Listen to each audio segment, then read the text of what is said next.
ومتمسكين ببلاد أمير المؤمنين وأولاده المعصومين صلوات الله عليهم أجمعين. الحمد لله على ما أنعم وله الشكر على ما أنعم والثناء لما قدم والصلاة والسلام والتحية والإكرام على سيدنا ومولانا حبيبنا وحبيب قلوبنا شفيعنا أبي القاسم محمد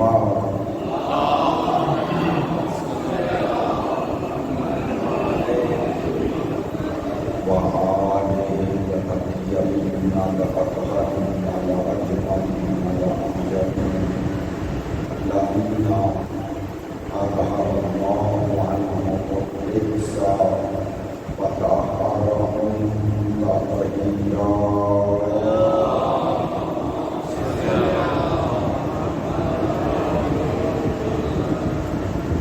واللعنة الدائمة على منكر وضالهم وفاسقي حدودهم من هدانا إلى قيام يوم الدين.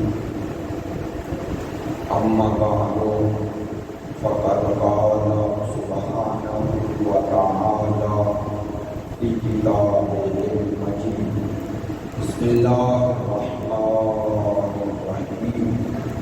يا أيها الذين آمنوا اتقوا الله وكونوا مع الصادقين. صدق الله العلي العظيم. إن الله وملائكته يصلون على النبي يا أيها الذين آمنوا صلوا عليه وسلموا تسليما.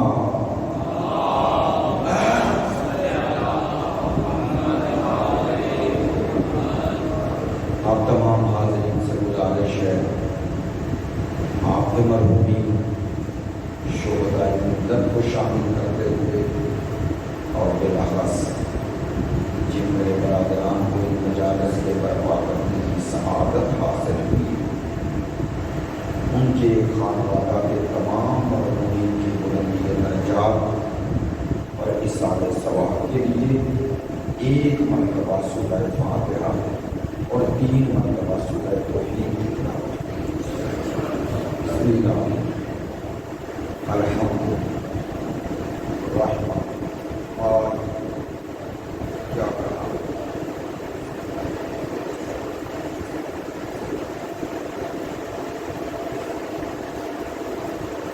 بسم اللہ الرحمن الرحیم.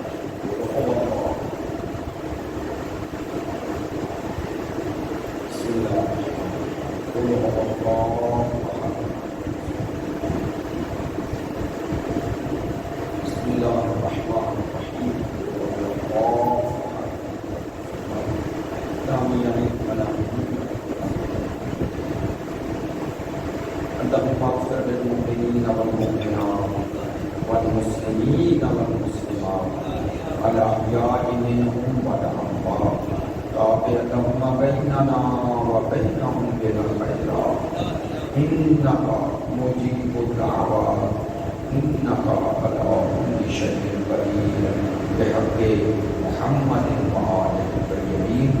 آپ تمام حاضرین کی صحت و سلامتی کے لیے، مقامات مقدسہ کی حفاظت کے لیے، مجاہدین اسلام اور مدافعین حرم اہل بیت کی کامیابی اور کامرانی کے لیے، دشمنان دین، یزیدیت، ناصریت، خارجیت کی نیستی اور نابودی کے لیے، تعجیل ظہور امام زمان کے لیے، ہمارے ملک کے استحکام کے لیے، مریضوں کی شفا یابی کے لیے، عابدین مجالس میں شرکت کی قبولیت کے لیے، علماء کرام، مراجع عظام، عظام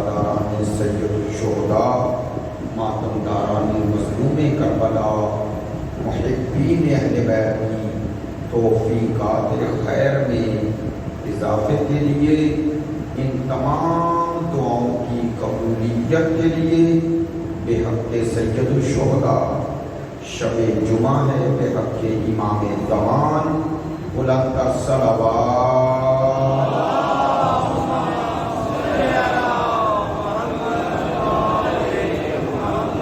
واجب الاحترام معزز و مکرم حاضرین مجلس، محبان اہل بیت، پیروان مکتب ولایت، عاشقان مکتب شہادت، سلسلہ گفتگو کی دوسری مجلس ہے۔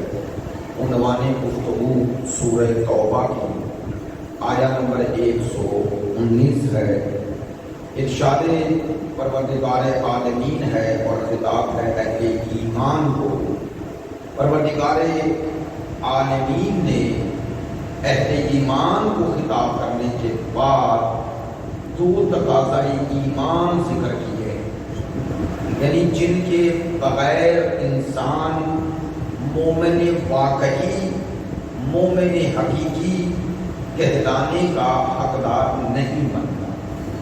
وہ دو تقاضۂ ایمان کیا ہیں، شرط ایمان کیا ہیں؟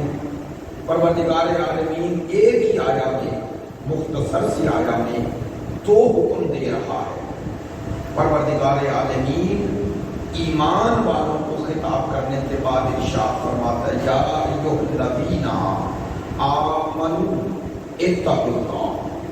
پہلا حکم پروردگار یہ ہے کہ تقاضۂ ایمان یہ ہے کہ تقوی اختیار کرو۔ میں نے کل سلسلہ گفتگو میں یہ عرض کیا، تقوی کے معنی میں ایک عظمت پوشیدہ ہے۔ کس کی؟ پروردگار عالمین کی۔ کس کے دل میں؟ مومن واقعی کے دل میں۔ کیا عظمت پوشیدہ ہے؟ تقوی اگر آپ اس کا روپ پر دیکھیں تو وہ ہے بقا، یعنی جس کا معنی ہے بچانا۔ تو اس لفظ بچانا میں خود یہ پہلو موجود ہے کہ انسان بچاتا اسی شے کو ہے جس کی اس کی نظر میں اہمیت ہو۔ تو پروردگار فرما رہے اے ایمان والو اپنے آپ کو بچاؤ۔ کس سے بچاؤ؟ جہنم کی آگ سے بچاؤ۔ اے ایمان والو اپنے آپ کو بچاؤ۔ کس سے بچاؤ؟ میری ناراضگی سے بچاؤ۔ اے ایمان والو اپنے آپ کو بچاؤ۔ کس سے بچاؤ؟ پستی سے بچاؤ، ذلت سے بچاؤ۔ اے ایمان والو پروردگار نے تمہیں بڑی عظمت دی ہے اور تمہیں اس کائنات کا محور و مرکز بنایا، بعنوان انسان۔ اس کائنات میں جو خلق ہوا ہے اس کا محور و مرکز خدا کہتے ہیں تم ہے۔ اے انسان یہ تیری عظمت ہے۔ چلے جملہ آسان کروں تاکہ آپ کو اس بات کا لطف اور عظمت کا احساس ہو جائے۔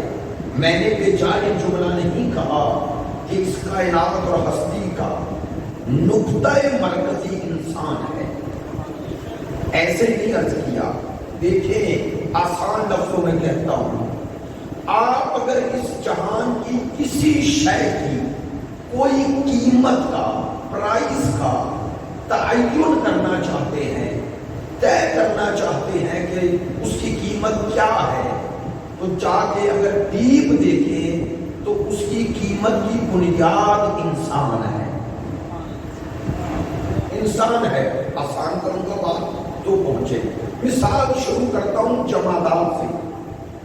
جمادات میں یہ جو آپ بڑے شوق سے ہم جنہیں اپناتے ہیں، جو دنیا میں بھی معاشرات کی بنیاد ہے، خام سونا، تو سونا نباتات میں بھی نہیں آتا، جمادات میں آتا ہے۔ جمادات جمہور سے، یعنی کائنات میں اس مخلوقات کے 4 درجے ہیں، 4: جمادات، نباتات، حیوانات اور انسان۔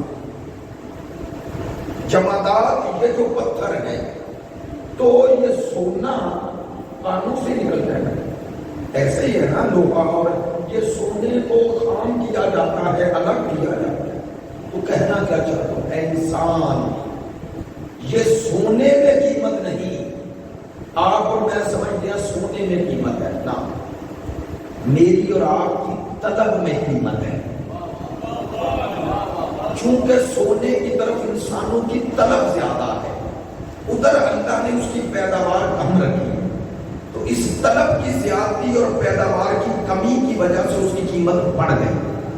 تو قیمت اس میں تھوڑی ہے، قیمت تو انسان کی چاہت میں ہے جو اس کی طرف متوجہ ہے۔ کہنا کیا چاہتا ہوں، سونا سونا نہیں بنا، میں نے سونے کو سونا بنایا۔ توجہ ہو گئی؟ اس طرح بھی مسائل کو سوچا کریں، پھر انسان کو دنیا کی بے قدری کا اندازہ ہوتا ہے، یہ کتنی بے قیمت ہے۔ دیکھیں اور آسان بات کر دوں، اور آسان کر دوں کہ آپ جمادات سے میز زمینیں، یہ جو زمین ہے جس پہ رہ رہے ہیں، بول کے بتائیے گا یہ امامیہ کالونی، ساتھ ہی سارا یہ کوئی ایریا اس طرح لاہور کے اطراف میں شمار ہوتا ہے، اگرچہ یہ ضلع الگ ہے لیکن عموماً ہم یہی سمجھتے ہیں۔ توجہ فرمائیں کہ یہ جو ساری زمینیں ہیں، ساری دنیا کی جتنی زمینیں ہیں، ان کی قیمت ایک جیسی ہے؟ الگ الگ ہے۔ مثلاً زرعی زمین اور بنجر زمین، زرعی کی قیمت زیادہ ہے یا بنجر کی؟ زرعی کی۔ کیوں؟ آپ کا جواب ہوگا زرعی ہے، تو زرعی ہونا جواب تھوڑا ہی ہے۔ زرعی کا معنی یہ ہے کہ اس میں زراعت ہو رہی ہے، ایسے ہی ہے۔ مثلاً فصل ہو رہی ہے، میں آسان لفظوں میں بات کروں، آپ کہیں گے چاول اور گندم کاشت ہو رہی ہے، تو چاول اور گندم کی وجہ سے اس کی قیمت بڑھ گئی؟ نہ، چاول اور گندم چونکہ انسان کے کام آتی ہے تو انسانوں کی توجہ اس کی طرف زیادہ ہے، تو توجہ نے اس کی قیمت بڑھا دی۔ بنجر زمین چونکہ انسان کے کام کم آ رہی ہے، قیمت کم رہی۔ چلو انہی زمینوں میں اور جملہ آسان کروں، یہ ایک بیابان پڑا ہوا ہے، کوئی قیمت نہیں، کوئی قیمت نہیں، کوئی نہیں دیکھ رہا، وہیں پر ایک سوسائٹی بنا دی، ملک ریاض صاحب کی نظر پڑ گئی، انہوں نے وہاں بنا دی، تو جب بنا دی سہولتیں دے دی تو قیمت کوئی رہ گئی؟ بھئی آج بہریا ڈی ایچ اے جائیں، یہ گجرانوالہ جاتے ہوئے یہ ہاؤسنگ سوسائٹی آ رہی ہے جو چاندے قلعے سے پہلے، تو یہ تو زمینیں کو پوچھتا بھی نہیں تھا، ایسا ہی ہے نا؟ تو آج قیمت بڑھ رہی ہے، آپ سمجھ رہے ہیں ان زمینوں میں قیمت ہے؟ نہ، انسانوں کی طلب نے قیمت بڑھا دی، ایسا ہی ہے۔ چلو مثالیں جو کیوں دے رہا ہوں، اس کا ایک نتیجہ دینا ہے۔ زمین کی قیمت اس کی زیادہ جو میری اور آپ کی توجہ کا مرکز بن گئی۔ نباتات میں آ جائیں، کچھ درخت ایسے ہیں جو سڑک کے کنارے لگے ہیں، اور آپ ملتان جائیں، سرگودا جائیں تو باغات کے گرد انہوں نے باؤنڈری بنائی ہوئی۔ تو کیوں بنائی ہوئی ہے؟ چونکہ وہاں آم لگا ہے، وہاں مالٹا لگا ہوا ہے، ایسا ہی ہے۔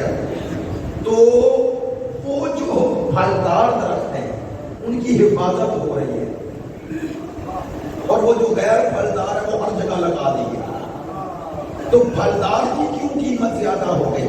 اس لیے کہ انسان کے کام آ رہا ہے۔ بھائی توجہ ہے میری بات؟ اس سے اوپر چلے جائے، حیوانات کی دنیا میں آئے، جو حیوان انسان کے جتنا کام آتا ہے اس کی قیمت اتنی زیادہ ہے۔ اب حلال و حرام سے بھی اوپر بات کر، جو جانور انسان کے جتنا کام آتا ہے اس کی قیمت اتنی زیادہ ہے۔ کہنا کیا چاہتا ہوں، آپ نے تین مخلوقات کو دیکھا، جمادات ہوں، نباتات ہوں، حیوانات ہوں، ہر کسی کی قیمت انسان کی وجہ سے ہے۔ بھائی توجہ رہے، اس لیے خدا کہتا ہے اے انسان، تو اس دنیا کے لیے پیدا نہیں ہوا، تو ان کے لیے پیدا نہیں ہوا، یہ تیرے لیے پیدا ہوئی ہے، تو تیری قیمت ان سے نہیں ہے۔ کاش میرا جملہ پہنچ جائے اور مجھے مایوسی نہ ہو کہ امامیہ کالونی میں توجہ فرمائے۔ میں کہنا کیا چاہتا ہوں، خدا کہتا ہے انسان، یہ دنیا کی کوئی شے تیری قیمت نہیں، ان سب کی قیمت تو نے لگائی ہے، تو تیری قیمت کون لگائے گا؟ فرمایا میں لگاؤں گا۔ یہ ساری دنیا آپ ایک سلوات پڑھ دیں بلند آواز سے. بہت شکریہ, سلامت رہیے, جزاک اللہ. میری بات میں توجہ ہوئی ہے؟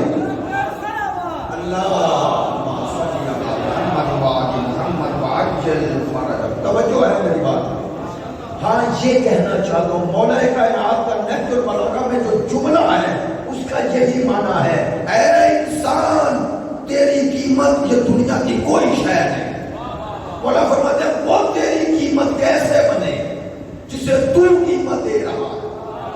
یہ معنی ہے مولا کے جملے کا, اے انسان تو بڑا عظیم ہے, یہ تینوں مخلوقات تیرے لیے ہیں اور درجے میں بھی یہ سب تیرے بعد ہیں, تو ان سے افضل ہے. کوئی توجہ رہے, اگر انسان ان سے افضل نہ ہوتا تو اللہ ان سب کو بنا کے پھر تمہیں نہ بناتا. ان سب کو زمین کا بچھونا, سمندروں کی روانی, یہ آسمان کا چھت, یہ سارے موسم پہلے بنائے, آدم کو بعد میں بنایا. کیوں؟ تاکہ پتا چل جائے یہ تیرے لیے ہیں, تو ان کے لیے نہیں. یار کاش کیوں نہ پہنچے. اب سمجھو علی کو دنیا کی کسی شے سے خوف کیوں نہیں تھا. ہائے ہائے ہائے ہائے, میرے مولا کو خوف اس لیے نہیں کہ علی کہتے ہیں میں نے دنیا کو 3 طلاقیں دے دی ہیں.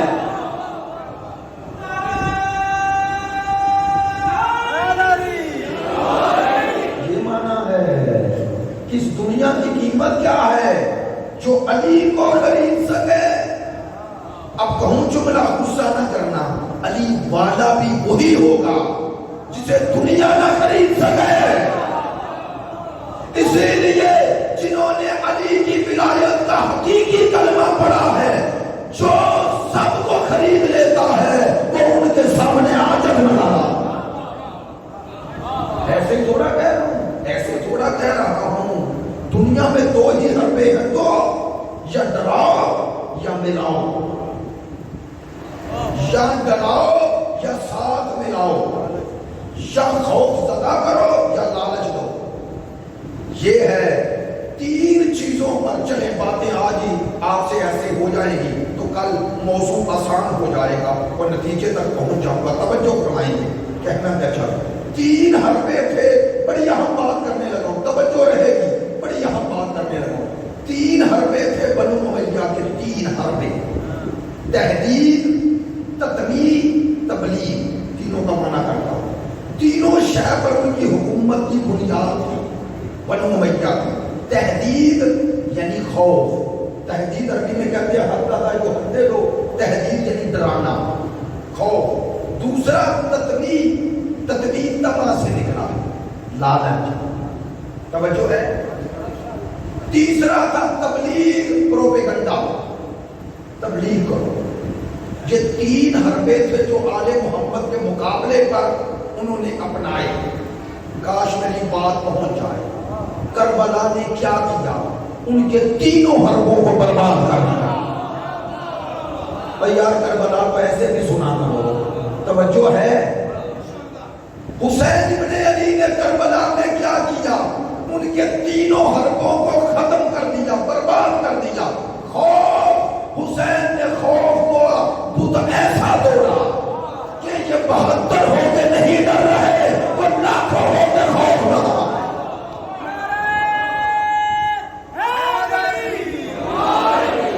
میں نے کو غلط کہا ہے؟ ہاں, امام حسین نے خوف کا بت کیسے توڑا کہ شب عاشور میرا حسین چراغ بجھا کے کہتا چلے جا, تو ایک بھی نہیں جاتا. کیا خوبصورت جملہ. اور ایسے جملے الہامی تھے, الہامی جو دل سے نکلتے تھے. ان علماء کے علامہ نقل نے کہا ہے کائنات میں بڑے سے بڑے سورما کو موت نے ڈرایا ہے. کہتے ہیں کائنات میں بڑے سے بڑے سورما کو موت نے ڈرایا ہے, کربلا والوں نے موت کو ڈرایا.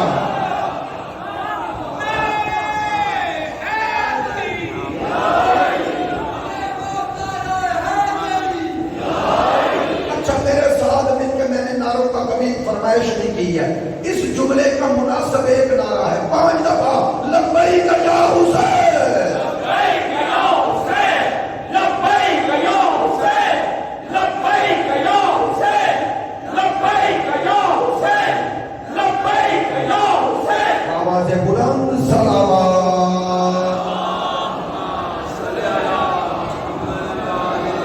میری بات کا توجہ تو ہے، میں کچھ کہہ رہا ہوں. چلے یہ باتیں آپ کو کربلا شناسی کے لیے معاون اور مددگار ہیں. کربلا کو پہچانو گے تو کربلا کو اپنے وجود میں نافذ کریں گے.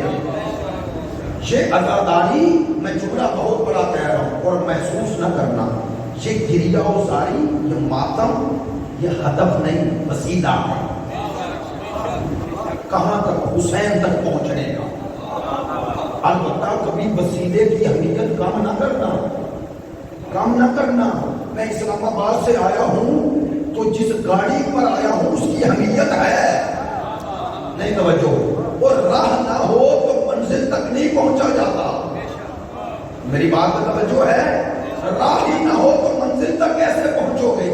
عزاداری کی اہمیت ہے، اہمیت ہے لیکن وسیلہ ہے، ہدف نہیں. اور اس سے کوئی ایسا غلط مفہوم نہ لے. ایک مثال اور دیتا ہوں. مجلس میں علماء پڑھے لکھے دوست موجود ہیں، تعین کریں گے. یہ جو نماز پڑھتے ہو نا، نماز ہدف نہیں، وسیلہ ہے. کس کا وسیلہ ہے؟ آپ نماز کی نیت میں خود کہتے ہیں کہ ہدف نماز کیا ہے. آسان لفظوں میں بات کیا کرتا ہوں. مثلا 3 رکعت نماز مغرب پڑھتا ہوں قربتاً الا اللہ نہیں کہنا کبھی بھی. الا اللہ، الا اللہ، الا اللہ نہیں کہنا ورنہ معنی بدل جائے گا. الا اللہ کا معنی ہے سوائے اللہ کے سب کے لیے پڑھتا ہوں. اور آپ کو کہہ رہے ہیں الا اللہ، اللہ کی طرف جانے کے لیے. تو عبادت ہدف نہیں، وسیلہ ہے. ہدف کیا ہے؟ قرب. کس کا؟ اللہ کا. پتہ چلا اسی قرب کے نتیجے کا نام ولایت ہے. کاش میری بات پہنچ رہی ہے. ولی کسے کہتے ہیں؟ جو اللہ کے قریب ہو. تو ولایت نتیجہ ہے. آج باتیں مشکل ہے لیکن ہیں بہت بڑی باتیں. ولایت نتیجہ ہے کس کا؟ عبادت کا. ولایت کا ذریعہ بندگی ہے. یعنی کیا کہنا چاہ رہا ہوں؟ جب تک کوئی بندہ کامل نہ بنے اس وقت تک حقیقت ولایت کو پاتا ہی نہیں ہے، پا ہی نہیں سکتا. اب میں پتہ نہیں مشکل باتیں کر رہا ہوں یا آپ کے مزاج سے آسان کر رہا ہوں. خاموشی کا معنی کچھ نہ کچھ تو ہے لیکن پھر بھی کر دیتا ہوں. باتیں پہنچ تو رہی ہیں اور ہم نے اپنے ذوق سواد کو اوپر لے کے جائیں تو تبھی وہ مزاج بنے گا نا. اور وہ مزاج جو بنائے گا اسے قربانی دینی. کسی نہ کسی کو تو قربانی دینی چاہیے.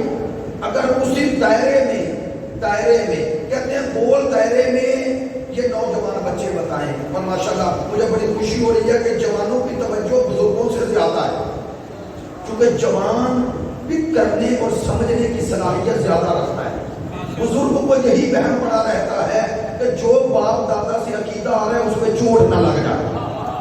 معذرت چاہتا ہوں، اسے یہی پڑا رہتا ہے. ہمیشہ جوان ہوتا ہے جس کے اندر یہ خوف نہیں ہوتا. اس لیے کہہ رہا ہوں بات جو آپ تک پہنچا رہا ہوں وہ پہنچنی چاہیے. اس وسیلے سے جو میں کہنا چاہ رہا ہوں آپ تک بات پہنچانا چاہتا ہوں. میں نے کہا یہ جو نماز ہے نا، نماز یہ عبادت، یہ ہدف نہیں، وسیلہ ہے. کہاں تک پہنچنے کا؟ اللہ تک. اور اسی اللہ تک پہنچنے کے نتیجے کا نام ولایت ہے. اسی کا نام ولایت ہے. تو عزاداری وسیلے کا یہ معنی ہے. ہدف کیا ہے؟ حسین کا قرب مل جائے. اور یاد رکھو منبر سے کہہ رہا ہوں کوئی دکھاوے کے لیے نہیں، حقیقتاً یہی نظریہ رکھتا ہوں. اللہ کا قرب ملتا ہی اسے ہے جسے حسین کا قرب مل جائے.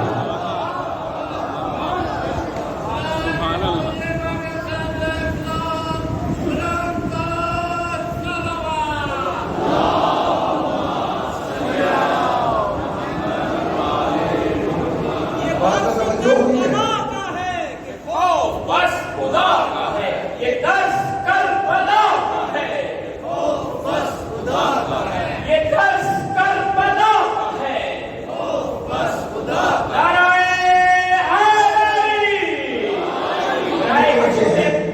بعد میں وہ نکل نہ جاؤں، 3 چیزیں بتائی تھی، تہدید یعنی خوف، تطمیع یعنی لالچ، تبلیغ تیسرا یعنی پروپیگنڈا۔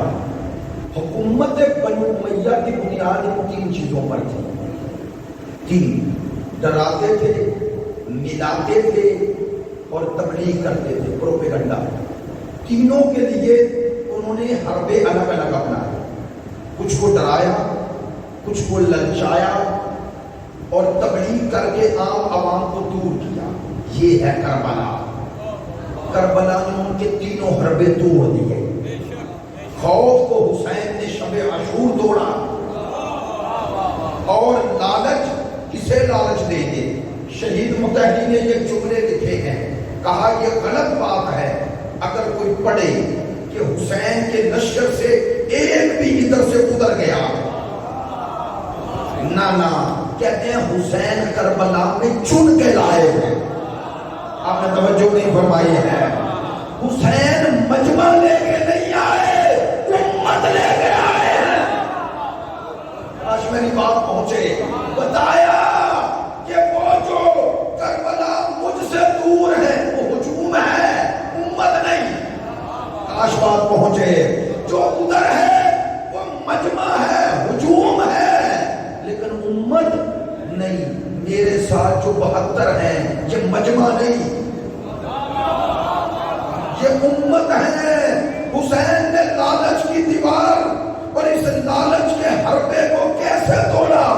اگر حسین نے لالچ کے حربے کو توڑا نہ ہوتا اور کربلا میں یہ 72 اتنے خالص نہ ہوتے تو ہر کبھی سپاہ سالاری کو ٹھوکر مار کے ادھر نہ آتا۔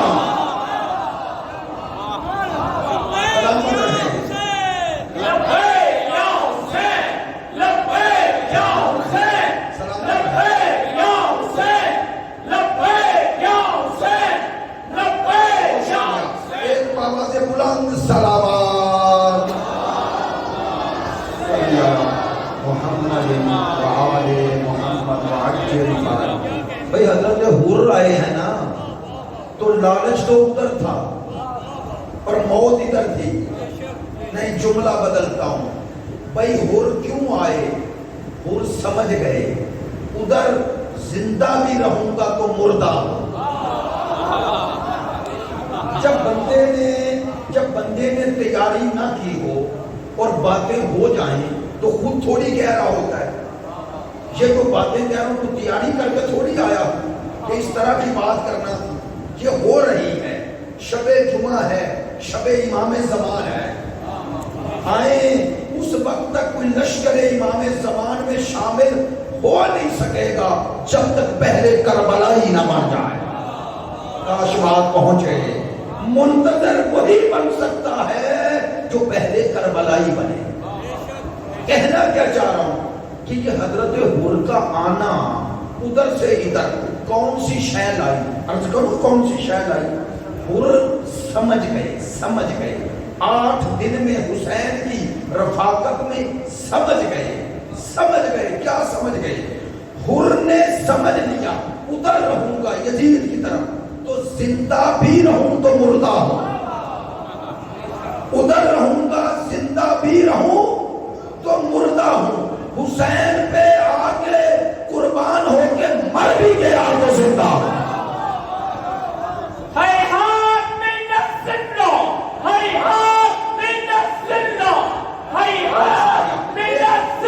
ایک سروات پڑھے، بلند آواز سے ایک سروات پڑھے۔ میری بات پر توجہ ہے؟ ایسے تو ہے یہ خوف کا بت، لالچ کا بت اور پروپیگنڈا۔ تیسرا یہ تھا نا، تک بات آپ ادھوری نہ رہی۔ یہ بات جب ممبر پہ کر رہا ہوتا ہوں، بعض اوقات بعض سے بات نکل جاتی ہے تو میں نے ایک جگہ یہی گفتگو کرتے ہوئے درمیان میں کچھ چیزیں چھوٹ گئی، یاد نہ رہی، تو بات اس لیے کر رہا ہوں کہ یاد رکھنا پڑتا ہے۔ تو بعد میں مومنین نے کہا کہ ہم تو سوچ رہے آپ دوبارہ پلٹیں گے تو نہ ہو، میں اس لیے کہہ رہا ہوں بات مکمل کر لوں۔ خوف، لالچ اور تیسرا پروپیگنڈا، تبلیغ۔ تو حسین ابن علی نے کیسے پروپیگنڈا توڑا؟ ہائے ہائے، سارے درباری راوی اور درباری ملا ایک طرف، اور حسین کی شہادت کے بعد سیدہ زینب کا جا کر دربار یزید میں خطبہ دینا ایک طرف۔ ہائے ہائے ہائے، نہیں سنا، اگر یزید کا پروپیگنڈا کامیاب ہوتا، میری پوری تقریر بھول جائیے گا، یہ جملہ آج لے جائیے گا، اگر یزید کا پروپیگنڈا کامیاب ہوا ہوتا تو ایک قیدی ہے، میں مصائب نہیں پڑھ رہا، گلے میں توڑ، ہاتھوں میں ہتھ کڑیاں ہیں، قیدی ہے جس کے عزیز و اقارب شہید ہوئے ہیں، عزت و ناموس ساتھ ہے، خطبہ دے رہا ہے، خطبہ دے رہا ہے، خطبہ دے رہا ہے، اور خطبے سے پہلے کیا کہتا ہے؟ کہتا ہے یزید مجھے بھی اجازت دے، میں بھی تیرے دربار میں کچھ کہوں۔ یزید چپ رہتا ہے، چپ رہتا ہے، پہلو سے ایک بندہ بولتا ہے، کہتا ہے دے اجازت، ہاتھ تو اس کے قیدی ہیں، گلے میں توق ہے، دے اجازت۔ سنا ہے یزید بیوقوف نہیں تھا، منافق تھا، مکار تھا، عیار تھا، کہنے لگا چپ ہو جا۔ اس نے کہا کیوں؟ کہنے لگا اگر یہ بولے تو کوئی بول نہیں سکتا، یہ بولتے ہیں تو سب چپ ہو جاتے ہیں، ان کے سامنے کون بولے؟ اس نے کہا نہیں دو اجازت۔ دربار میں اصرار بڑھا، میرے امام نے خطبہ دیا، خطبہ دیا، خطبہ دیا تو تبلیغ ہے بنو امیہ، یزید پر تبلیغ نہیں شروع ہوئی، یزید تو کسی کا نتیجہ ہے۔ نہیں توجہ ہوگی، کہہ دو جملہ، یزید غدیر سے منہ موڑنے کا نتیجہ ہے۔ ہائے ہائے ہائے ہائے،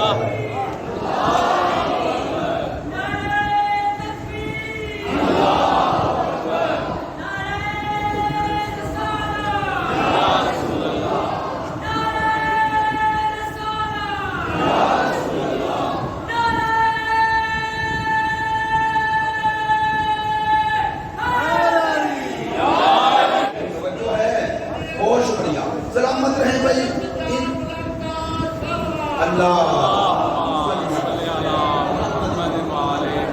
وقت اسی میں ہی مکمل ہو رہا ہے، لیکن باتیں تو ظاہر ہے یہ بھی ضروری ہیں، اور جو ہو رہی ہیں وہ موضوع سے مربوط ہے۔ توجہ فرمائیں گے، جملہ مکمل کر لوں۔ وہ قیدی خطبہ دیا، خطبہ دیا، کیسے حسین نے تبلیغ بنو امیہ کا بت پاش پاش کیا، ان کے پروپیگنڈے کو۔ ایک خطبہ سید الساجدین، خطبہ شروع ہوا، دربار منقلب ہونا شروع ہوا۔ ادھر یزید نے جلدی سے اشارہ کیا، سرکاری مؤذن کو کہا اذان دے، آذان دے۔ یہ ہے میرے چوتھے امام کے دعائے صحیفہ سجادیہ کے جملوں کی عملی تفسیر، جس میں میرا امام کہتا ہے لے جانا۔ یہ باتیں عام طور پہ لوگ کرتے ہوئے کرتے ہیں کہ مجلس کا ماحول یہ وہ، لیکن اللہ نے امام ابا والوں کو یہ ہمت دی ہے، حوصلہ دیا ہے کہ وہ یہ قربانی دے رہے ہیں۔ میرے چوتھے امام کی دعا کا یہی معنی ہے، جس میں فرماتے ہیں الحمدللہ الذی جعل اعداءنا من الحمقاء۔ ہم اس اللہ کی کتنی حمد کریں کہ جس اللہ نے آل محمد کے سارے دشمن احمق بنائے، ایسے احمق کہ کرنا ہماری مخالفت چاہتے ہیں، کر حمایت چاہتے ہیں۔ نہیں توجہ ہو رہی، اگر آل محمد کے دشمن احمق نہ ہوتے، احمق نہ ہوتے، ساری زندگی تمہارے جلوسوں کی مخالفت کرتے رہے۔ میں تو کہہ گیا ہوں جو کہنا تھا، ساری زندگی جلوس روکتے رہے اور آج خود نکال رہے ہیں۔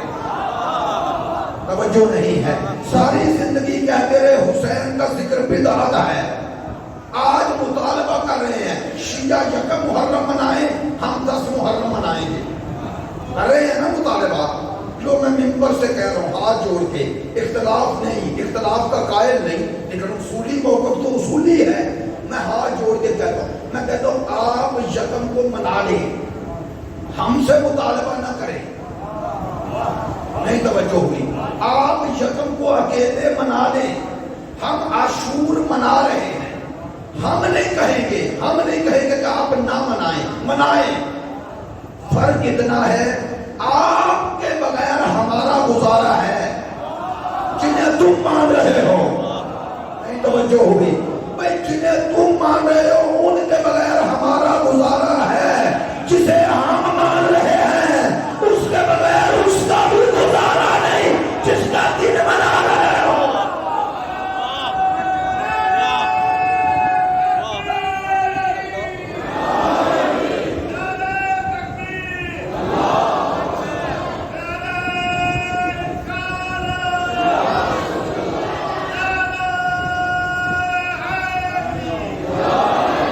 توجہ ہے میری بات پہ؟ بہت شکریہ، جزاک اللہ، سلامت ہے۔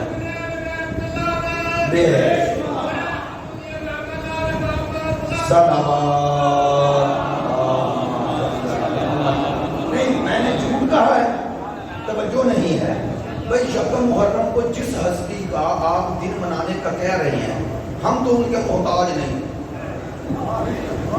میں کہہ رہا ہوں ہم تو محتاج نہیں۔ کیوں؟ چونکہ وہ خود آل محمد کے محتاج ہیں۔ آپ نے توجہ نہیں فرمائی۔ اگر محتاج نہ ہوتے تو علی کے در پہ آ کے کیوں کہتے اگر تو نہ ہوتا؟ توجہ نہیں ہے۔ میں نے مانا ہی انہیں ہے جن کا ہر کوئی محتاج ہے۔ ہاں میں نے مانا ہی انہیں ہے۔ دیکھیں انسان جنت میں جانا چاہتا ہے جنت، ایک جملے کا اشارہ کر، جنت میں جانا چاہتا ہے تو جنت کے سردار کون ہیں؟ حسنین سرکار نے بنائے یا میں نے؟ سرکار نے۔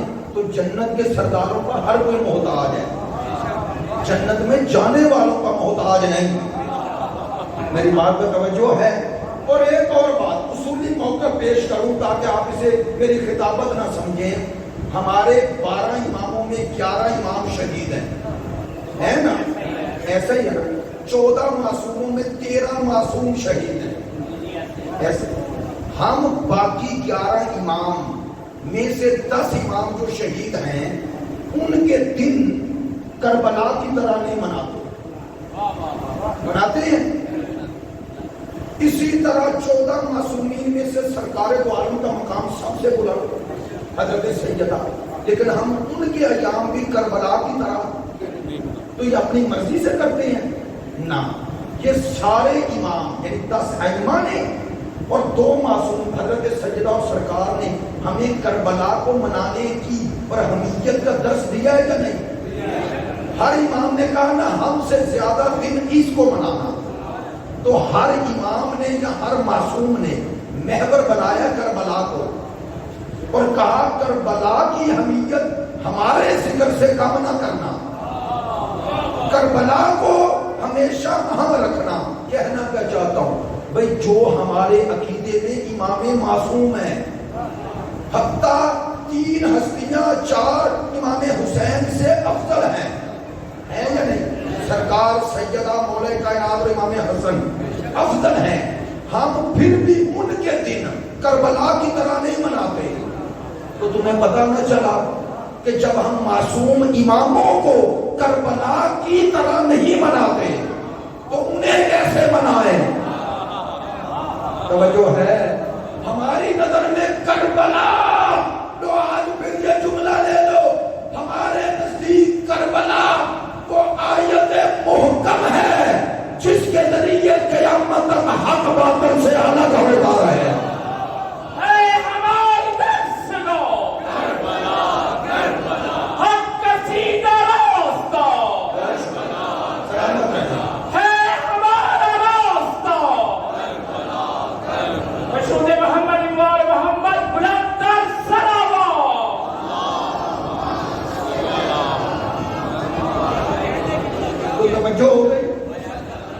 یہ ہے ذکر حسین کا معجزہ، یہ ہے ذکر کربلا کا معجزہ، جس نے بنو امیہ کے تینوں حربے یعنی بنو امیہ اور بنو عباس اور بھائی اشارہ کر رہے تھے، یہ سارے عثمانی سلجوقی، یہ سارے ظالم فاسق فاجر اور ہر دور کا یزید، ہمیں ہر دور کے یزید کو شکست دینے کے لیے ہر دور میں ایک ہی نسخہ کافی ہے۔ لبیک یا حسین، لبیک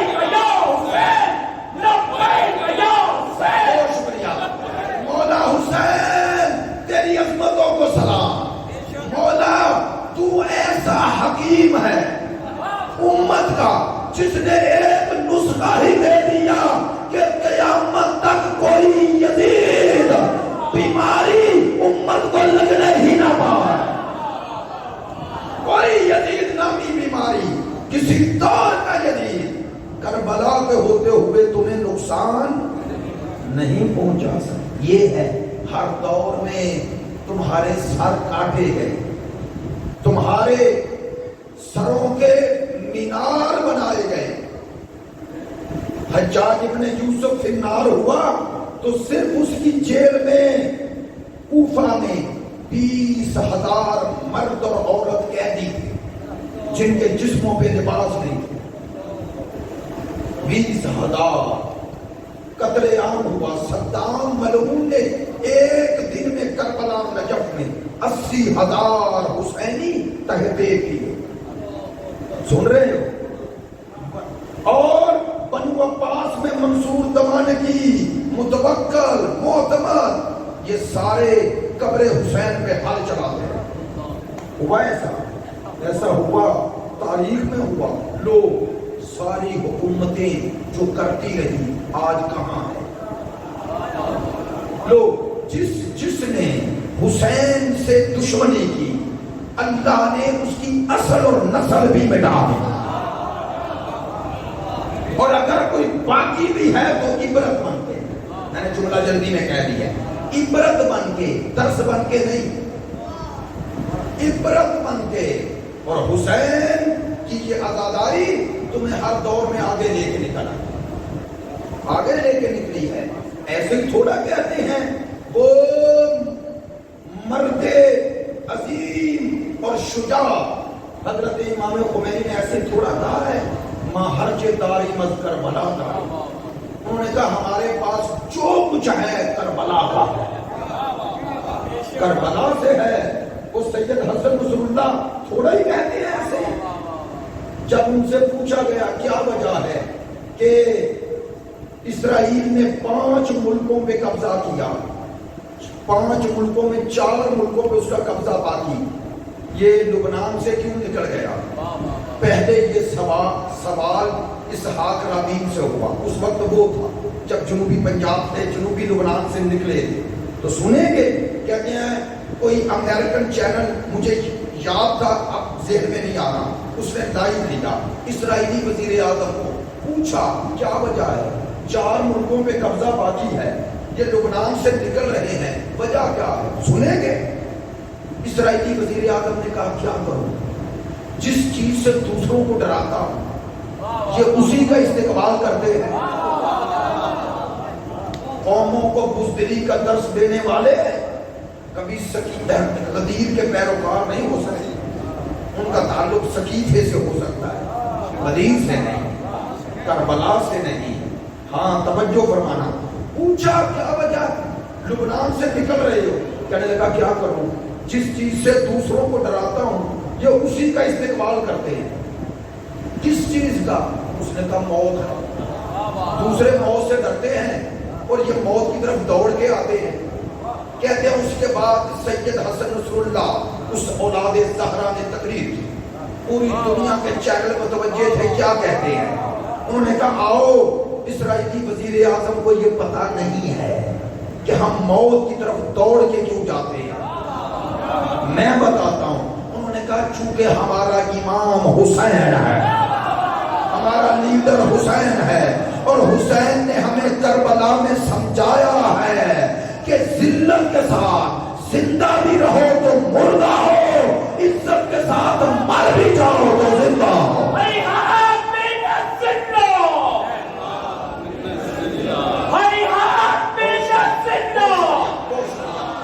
اصل میں عربی کا نعرہ ہے، اس لیے ہے میرے بھائی کے دل کی آواز۔ اس کا معنی ہے حیات من الذلت، اس کا معنی ہے ذلت ہم سے دور ہے۔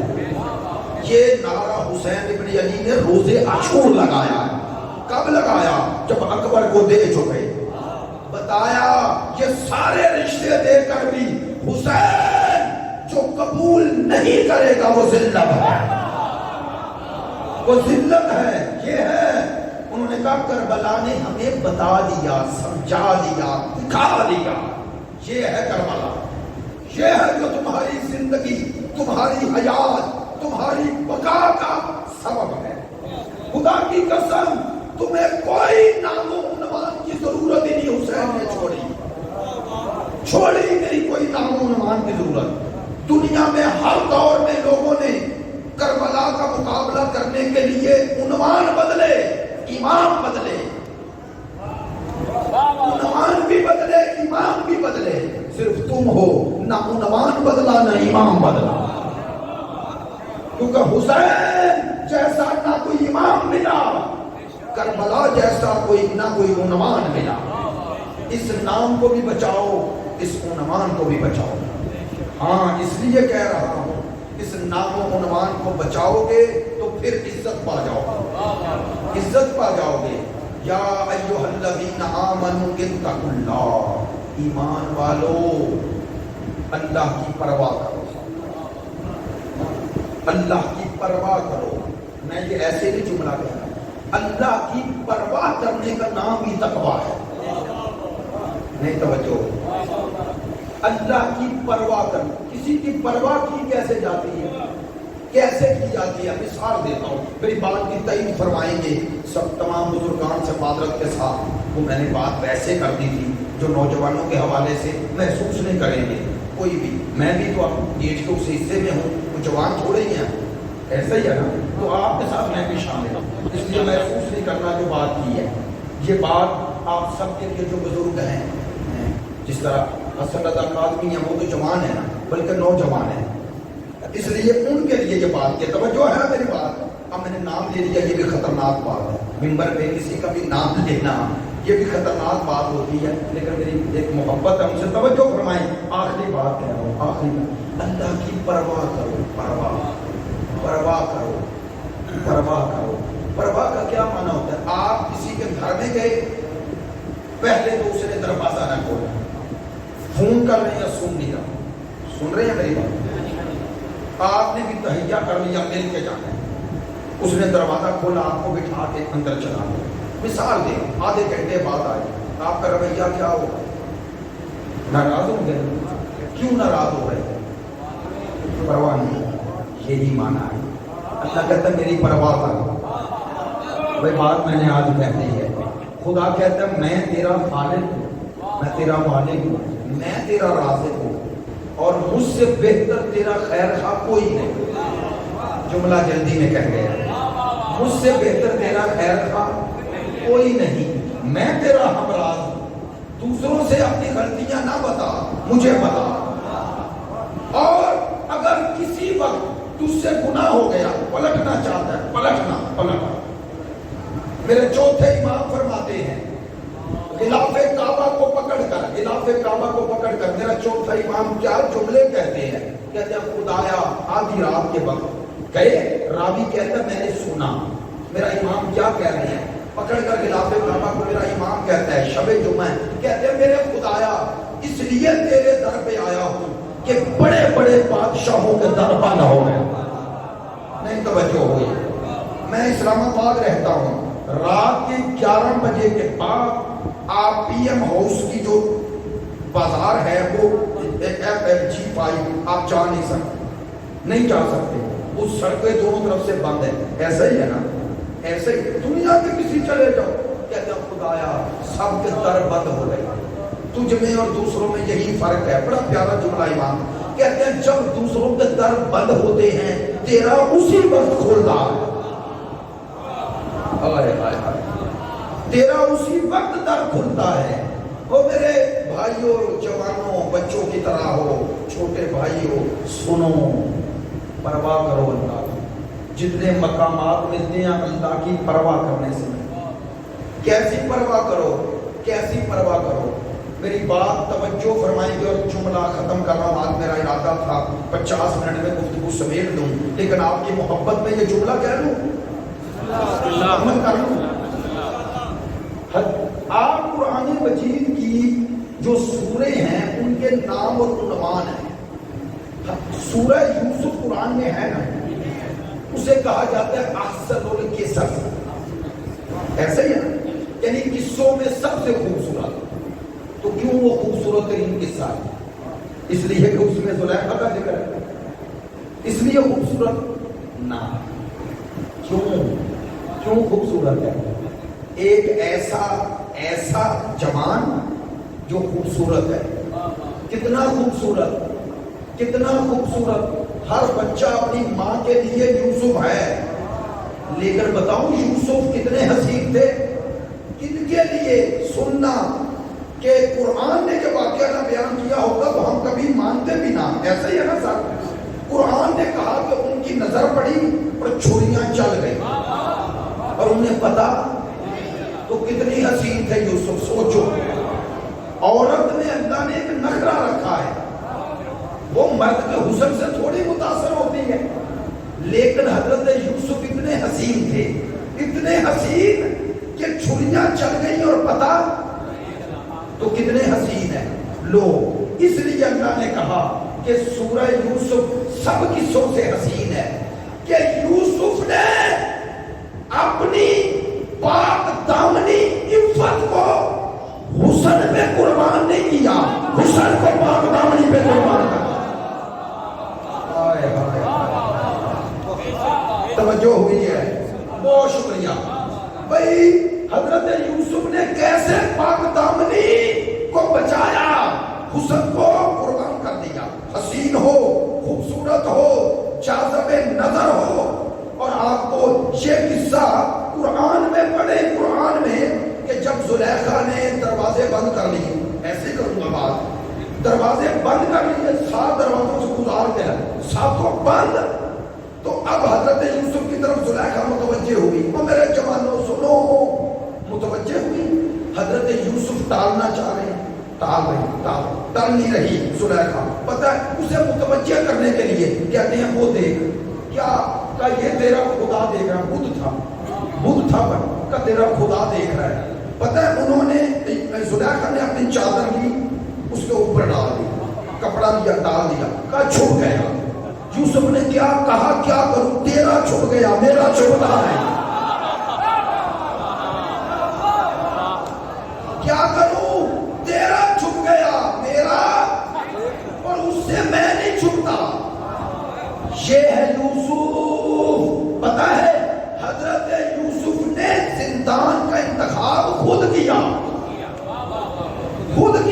کیوں؟ قرآن میں ہے آیت, کہنے لگے یا اللہ مجھے ان سے جو مجھے گناہ کی طرح بلا رہے ہیں, چونکہ معصوم کی عصمت بھی اختیاری ہوتی ہے اور وہ عصمت کا ادنا درجہ ہے. انبیاء اور پھر ائمہ, پھر سرکار دو عالم, وہ الگ ہے. سننا, جب یہ کہا نا کہ یا اللہ میری ان سے جان چھوڑا, مجھے زندان دے دے. کیا خوبصورت جملہ کہا آقا کرام نے.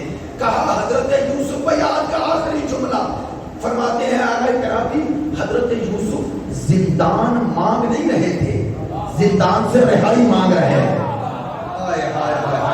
کیا رہائی مانگ رہے تھے؟ کہہ رہے تھے یا اللہ مجھے کبھی گناہ کے زندان میں نہ بنا قیدی کرنا, دنیا کا زندان دے دے.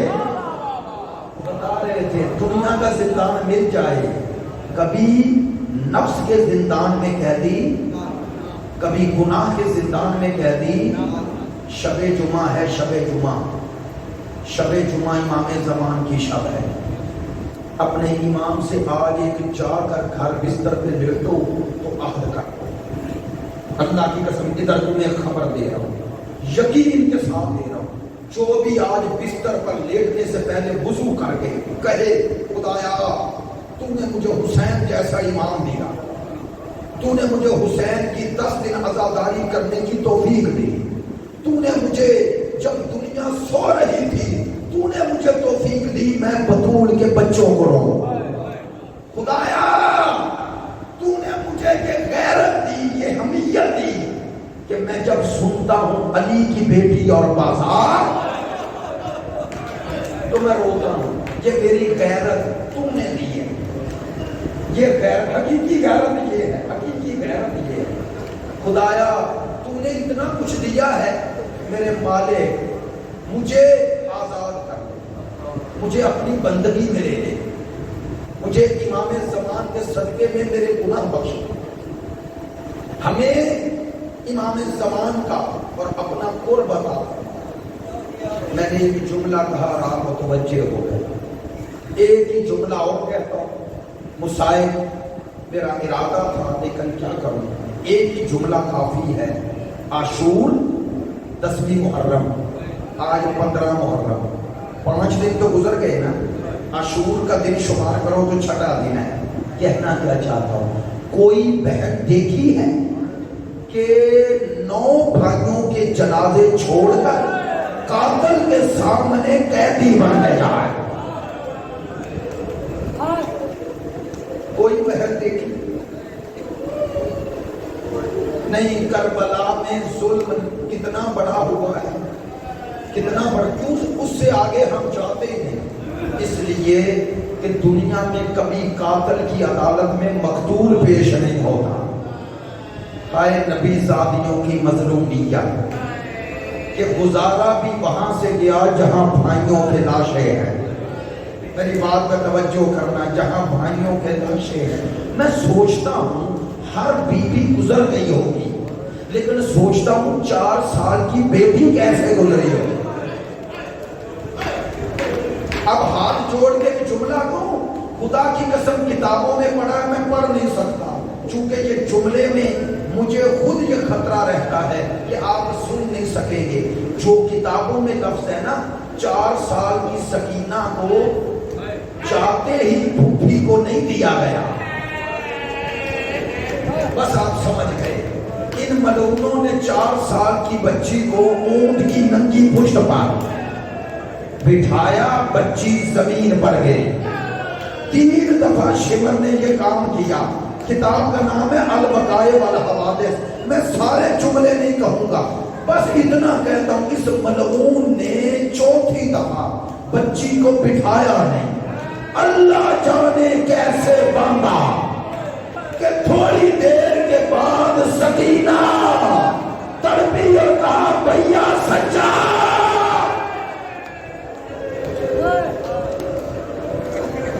ہاں یہ لٹا ہوا قافلہ، لٹا ہوا قافلہ، لٹا ہوا قافلہ چلا چلا، کدھر چلا؟ کوفے کی طرف چلا۔ میری بات پہ توجہ کرنا، کوفے کی طرف چلا۔ 12 محرم کا دن تھا جب علی کی بیٹی قیدی بن کر کوفے کے بازار میں داخل ہو گئی۔ پتا ہے انہوں نے کیا کیا؟